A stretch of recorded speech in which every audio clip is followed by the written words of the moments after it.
పల్నాడు జిల్లా నర్సరావుపేటలో వల్లప్ప చెరువుకి మహర్దశ పట్టింది. ప్రధానమంత్రి కృషి యోజన 2.0లో ఇక భాగంగా చెరువుల పునరుద్ధరణ పథకం కింద 1,30,00,000తో ఎమ్మెల్యే అరవింద బాబు అభివృద్ధి పనులకు శ్రీకారం చుట్టారు. సాగు త్రాగునీటి అవసరాలు తీరుస్తున్న వల్లప్ప చెరువును మోడల్ ట్యాంక్ బండ్గా తీర్చిదిద్దుతామన్నారు ఎమ్మెల్యే. చెరువు మధ్యలో శివుని విగ్రహం ఏర్పాటు చేసి హుస్సేన్ సాగర్ తరహాలో తీర్చిదిద్దుతామని వెల్లడించారు.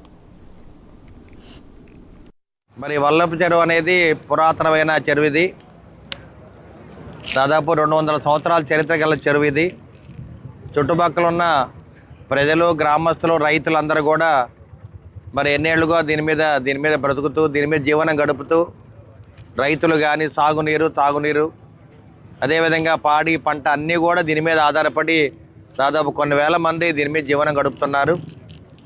మరి సైన్స్ టెక్నాలజీ పెరిగిన తర్వాత మనం అందరం కూడా ఈ చెరువుని బాగా అభివృద్ధి చేసుకోవాలనే ఆలోచనతోటి మరి గంగమ్మ తల్లి ఆశీస్సులతోటి మన పాండురంగారావు గారి పట్టుదల కృషితోటి వారి కుటుంబ సభ్యులు కానీ ఇక్కడ ఉన్న పెద్దలందరూ కూడా ఇవాళ ఈ కార్యక్రమాన్ని